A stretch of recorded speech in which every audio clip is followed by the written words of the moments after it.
శివపురాణం 2వ భాగం పరమశివుని లీలామూర్తులలో 13వ మూర్తి హరిహరమూర్తి. అనగా ఆయన శరీరంలో సగభాగమును శ్రీ మహావిష్ణువు స్వీకరించారు. అలా పరమశివుణ్ణి ప్రసన్నుడిని చేసుకుని శరీరంలో సగాభాగామును స్వీకరించిన మూర్తిని హరిహరమూర్తి అంటారు. నీవు ఎటువంటి భక్తితో ఎటువంటి ఉపాసన చేసి శంకరుని అర్ధభాగమును పొందావో ఆ ఉపాయమును నాకు చెప్పవలసినది అని పార్వతీదేవి నారాయణుణ్ణి ప్రార్థన చేస్తే శ్రీమన్నారాయణుడు పార్వతీదేవికి ఉపదేశం చేసిన స్తోత్రమే శివాష్టోత్తర శతనామ స్తోత్రము. ఈ శివాష్టోత్తర శతనామ స్తోత్రమును ఆధారము చేసుకుని పార్వతీదేవి శంకరుని శరీరంలో అర్ధభాగమును పొందింది. అది 14వ స్వరూపము. దానిని అర్ధనారీశ్వర స్వరూపము అని పిలుస్తారు. మనుష్య జన్మ ప్రయోజనం భగవంతునితో ఐక్యమే కనుక శివాష్టోత్తర శతనామ స్తోత్రమును ప్రదోష వేళలో చదవడం ఇహమునందు సమస్తమైన కోరికలను తీరుస్తుంది. పరలోక సుఖమును భగవంతుని అనుగ్రహమును మనయందు ప్రసరింపజేస్తుంది. శివో మహేశ్వరః అని పిలుస్తారు. మహేశ్వరః అనబడే నామము చిత్రమైన నామము.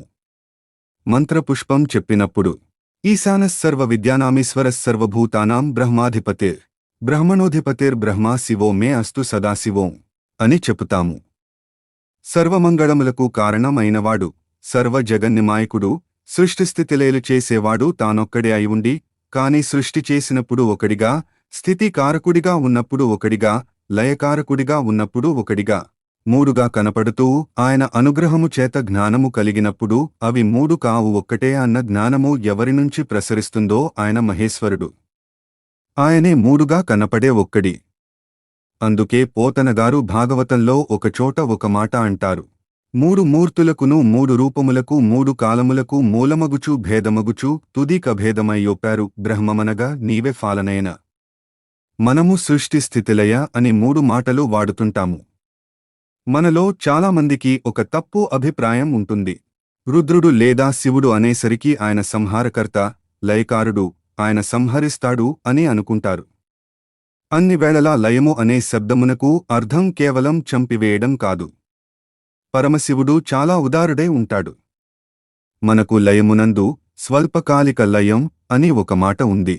గాఢనిద్ర పట్టినట్లయితే ఆ నిద్రలో దుఃఖం తెలియదు. హాయిగా నిద్ర పట్టింది అంటాడు. ఆ హాయి అనేది ఏమిటి? మనస్సు లేకపోవడమే హాయి. గాఢ నిద్రలో ఉన్న స్థితిలో మనస్సు ఆత్మలోకి వెళ్ళిపోయి ఆత్మగా ఉండిపోతే ఎంతో సంతోషంగా ఎంతో హాయిగా ఉంటుంది. ఆ స్థితిలో బాహ్యమునకు సంబంధించిన ఎరుక అంతా ఆగిపోతుంది. ఆగిపోయినప్పుడు గొప్ప ఆనందమును పొందుతాడు. ఇలా ఆనందమును పొందిన స్వరూపము ఏదైతే ఉందో ఆ ఆనందమే శంకరుడు. ఆ ఆనందమే పరమశివుడు. మనం పొందిన ఆ నిద్రను స్వల్పకాలిక లయం అని పిలుస్తారు. తెల్లవారి నిద్రలేవగానే మనస్సు మేల్కొంటుంది. మేల్కొనడం అనగా ఆత్మ నుంచి విడివడుతుంది. యథార్థమునకు సృష్టి స్థితి లయ అనేవాటిని ఇక్కడే దర్శనం చెయ్యాలి. అది మహేశ్వర స్వరూప దర్శనం అవుతుంది. తెలివిరాగానే మనం చేయవలసిన పనులకు సంబంధించి మనకు ఏదో ఒక ఆలోచన వస్తుంది. ఆలోచన అనేది మనస్సు స్వరూపం. ఆత్మగా ఉండి మీరు మొదటి ఆలోచనను చూసినట్లయితే దాని ఆలోచనలను చూడడం మీకు అలవాటు అవుతుంది. ఇదే సృష్టి. చతుర్ముఖ బ్రహ్మదర్శనం. బ్రహ్మకి పూజ లేదు. సంకల్పదర్శనం చేత మాత్రమే మీరు బ్రహ్మదర్శనం చేసేస్తారు. సృష్టి ప్రారంభం అయింది. అనగా మీ మనస్సు బయటకు వచ్చింది. ఇప్పుడు మీకు స్థితి కావాలి. స్థితి అంటే నిర్వహణ శక్తి. మనస్సు కొన్ని సంకల్పములను చేస్తుంది. వీటిని విడగొట్టగలిగిన ప్రజ్ఞ కావాలి. ఇలా చేయాలంటే మీకు సమర్థత కావాలి. ఇది నిర్వహణ సమర్థత. అటువంటి శక్తిని పొంది ఉన్నవాడు స్థితికారకుడు. అటువంటి శక్తిని స్త్రీగా చెప్తే నారాయణి అమ్మవారు, పురుషుడిగా చెప్తే శ్రీ మహావిష్ణువు. కాబట్టి మీరు తప్పకుండా ప్రాతఃకాలమునందు విష్ణునామం చెప్పాలి. విష్ణుశక్తి మీయందు ప్రసరిస్తే సాయంకాలం వరకు ఆ ప్రజ్ఞ అలా వెడుతుంది. అందుకని విష్ణు పూజతో, విష్ణునామంతో రోజు ప్రారంభం కావాలి. తరువాత మీరు అభిషేకం చేసుకోవచ్చు, శివార్చన చేసుకోవచ్చు. కానీ విష్ణునామంతో ప్రార్థించాలి. మనకు భగవంతుడు ఒక్కడే. కాని మనకు ప్రయోజనం చేకూర్చడానికి అన్ని రూపములను పొందాడు. రాత్రి నిద్రపోయే ముందు 11 మార్లు శివనామం జపించి విశ్రాంతి స్థానమునకు శరీరమును చేర్చివేయాలి.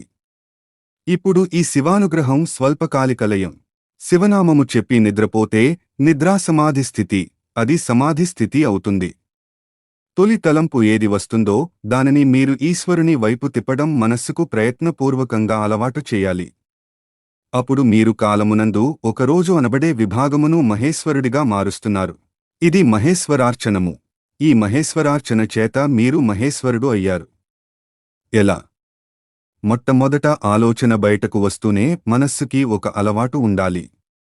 మీకు కూడా మీ మనస్సుకు తర్ఫీదు ఇవ్వడం రావాలి. నిద్ర లేవగానే అది మొదటి సంకల్పం ఏమి చెప్పాలంటే, సాధారణంగా ఎడమవైపు నిద్ర పొమ్మని శాస్త్రం చెబుతోంది. మీరు నిద్రలేవగానే నీ దృష్టి ప్రసారం తిన్నగా మీరు ఆరాధించే దేవతా స్వరూపము మీద పడాలి. అలా లేవగానే దేవతా స్వరూపమును చూడడం మొదటిగా మనస్సుకు మీరు అలవాటు చేయాలి. అంతేకాని టైం అయిపోతోందని గడియారం వంక చూస్తూ కంగారుగా లేవడం అలవాటు కాకూడదు.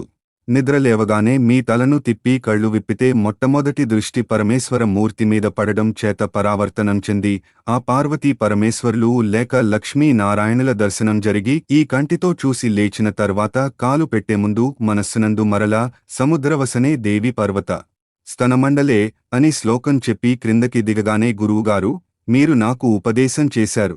మీరు చెప్పిన బుద్ధితో ఈరోజు నా రోజు గడుచుగాక అని నేలమీద 10 గురువుగారి పాదములను ఒక్కసారి మనస్సులో ధ్యానం చేసి వారి పాదములకు శిరస్సు తాటించి పైకి లేవాలి. ఇది మీకు అలవాటు అయితే మీకు తెలియకుండా మీకు మొదటి ఆలోచన రావడానికి సాక్షి అవుతుంది. ఇప్పుడు ఈ ఆలోచనను మీరు దిశానిర్దేశం చేస్తున్నారు. ఇది స్థితికారకత్వం. లలితా సహస్రంలో అమ్మవారికి భావనామాత్ర సంతుష్టాయై నమః అని ఒక నామం ఉన్నది. మీ భావన చేత ఆవిడ సంతుష్టురాలవుతుంది. మీ మనస్సులో మీరు మంచి భావన చేస్తుంటే అక్కడ ఆమె ఆనందిస్తుంది. మనలో ఉన్న శక్తి అంతా ఆవిడే. ఇక్కడ ఉన్న ప్రకృతి వికారమైన శరీరము ఆవిడ. ఇది ఆయనను కోరుతోంది.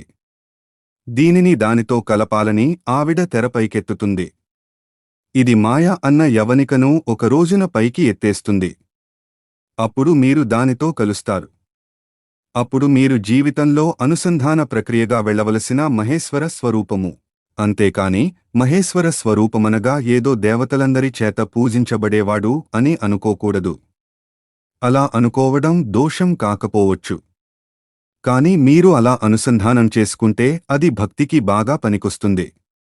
కాని ఇది మీరు నిత్య జీవితమునందు అలవాటులోకి తెచ్చుకోవలసిన ప్రక్రియ. మీరు ఇలా దర్శనం చేస్తూ వెడుతున్నట్లయితే మీ లయ పరమశివుడు. నిద్రలేవగానే మిమ్మల్ని ఎవరైనా మీరు ఇప్పటిదాకా ఎవరితో కలిసి ఉన్నారు అని అడిగినట్లయితే అప్పుడు మీరు ధైర్యంగా నేను ఇప్పటివరకు కైలాసమునందు పార్వతీ పరమేశ్వరులతో కలిసి ఉన్నాను, అది నా నిద్ర అని చెప్పగలగాలి. ఎందుచేత? నేను నా నిద్రను పడుకోబోయే ముందు అలా స్వీకరించాను. నేను లేచినప్పుడు చతుర్ముఖ బ్రహ్మ దర్శనమే నా మేల్కొనుట. నా పూజామందిర ప్రవేశము స్థితికర్త ప్రార్థన. నా నిన్నటి రోజు సృష్టికర్త స్థితికర్త ప్రళయకర్తల సమాహారము. అది మహేశ్వర స్వరూపముగా నాచేత ఉపాసన చేయబడిన కాలము. కనుక నేను మహేశ్వరోపాసన చేత మరొక మాహేశ్వరుడను అయినాను. ఇది మీ జీవితమునందు రావలసిన ప్రక్రియ.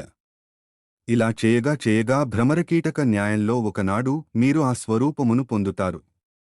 ఇలా కాకుండా వేరొక రకమైన ఆలోచనతో వ్యగ్రతతో జీవితం వెళ్ళిందంటే అసలు ఆత్మలోంచి విడివడడంలో మీకు కృతజ్ఞతాభావం కలగదు. మహేశ్వర శబ్దం గురించి తమీశ్వరాణం పరమం మహేశ్వరం తం దేవతానాం పరమం చ దైవతం. దేవతలు అందరూ కూడా ఎవరికీ ప్రార్థన చేసి నమస్కరిస్తారో, సర్వ జగత్తును ఎవరు నియమించి పోషించి రక్షిస్తున్నాడో, ఎవడు దీనిని నిలబెడుతున్నాడో, ఎవడు దీనిని తనలోకి తీసుకుంటున్నాడో వాడే మహేశ్వరుడు. వాడు సర్వ జగన్నియామకుడు. వాడు పరబ్రహ్మమయి ఉన్నాడు. ఇటువంటి పరబ్రహ్మము ఎక్కడ దర్శనమవుతుంది? దానిని మనం చూడగలమా? దీనికి శాస్త్రం సమాధానం చెప్పింది. మహేశ్వర దర్శనం చేయడానికి ముందుగా మీకు మహేశ్వర దర్శనం చేయాలన్న తాపత్రయం కలగాలి అని చెప్పింది. ఒక్కొక్కరు చాలా పెద్ద చదువులు చదువుకుంటారు. అలా చదువుకోవడం గొప్ప కాదు. అలా చదువుకున్న చదువును నిరంతరం ఎవరైతే అనుష్ఠానంలోనికి తెచ్చుకుంటారో వారు గొప్పవారు. అటువంటి వారు మహాపురుషులు అవుతారు. చదివిన విషయమును ఆచరణలో పెట్టడానికి శ్రద్ధ కావాలి. చెప్పాం కాదు, అనుష్ఠానంలో ఉండాలి. ఈశ్వరుడు సర్వసాక్షి. ఆయన చూస్తున్నాడు అనే బెరుకు మీకు ఉన్నట్లయితే ఒకడు చూసి మిమ్ము మెచ్చుకోవాలని మీరు పనులు చేయరు. ఆ పనులు చేయడం మీ విధిగా భావించి పనులను చేస్తారు. శివ పురాణమును ఒక కథగా వినే ప్రయత్నం మీరు చేయకూడదు. అలా చేస్తే అది మీ జీవితమును అభ్యున్నతి మార్గం వైపు తీసుకువెళ్లదు. శివపురాణం మన నిత్య జీవితంలో ఎలా ఉపయోగపడుతుందో మనం ఆలోచించాలి. ఈశ్వరుడిని చూడాలి అనే తాపత్రయం మీరు సృష్టి స్థితి లయానుసంధానం నిరంతర ప్రక్రియగా చేయడంలో ఉంటుంది. ఆయన సర్వజ్ఞాతా తృప్తి రనాది బోధః స్వతంత్రతా నిత్యమలుప్త శక్త్యః అనంత శక్తిశ్చ విభోర్విధిజ్ఞాత షడాహురంగాని మహేశ్వరస్య అంది శాస్త్రం. కొన్ని విషయములను కన్నుచూసినా మనస్సు వాటిని పట్టుకోదు. మనం ఒకచోట కూర్చుని కంటితో అన్నిటినీ చూస్తున్నా అలా చూస్తున్న వాటిలో కొన్నిటిని మాత్రమే గుర్తు పెట్టుకోగలము. కాని ఈశ్వరుడు అలా కాదు. మహేశ్వరుడు సమస్త ప్రాణుల హృదయగతమైన అభిప్రాయములను కూడా తెలుసుకోగలడు. మీ మనస్సును ఈశ్వరుని పాదముల మీద పెట్టగలిగితే ఈశ్వరుడు మీ వెంట పరుగెడతాడు. మీ మనస్సు అక్కడ పెట్టడానికి మీరు చేస్తున్న పరిశ్రమకు పూజ అని పేరు. అలా భగవంతునియందు మనస్సును కేంద్రీకరించి పూజ చేయడం అలవాటు చేసుకోవాలి. అది అలవాటు అయితే మీరు ఏ ప్రదేశంలో ఉన్నా పూజ చేసుకోగలుగుతారు. కాబట్టి పరమేశ్వరుడు హృదయగతాభిప్రాయమును పట్టగలిగినవాడు. దీనికే సర్వజ్ఞత అంటారు. సర్వజ్ఞత, స్వతంత్రత అనేవి రెండూ ఈశ్వరుడితో ముడిపడి ఉంటాయి. ఏకకాలమునందు సమస్త చరాచర జగత్తులో ఉన్న ప్రాణుల హృదయాంతర్గత భాగములను తాను చూస్తాడు. చూసి ఆ భావముల పరిపుష్టి చేత మోక్షమును కూడా అనుగ్రహిస్తాడు. పైకి చూస్తే ఈ విషయము మీకు ఒక్కనాటికీ దొరకదు.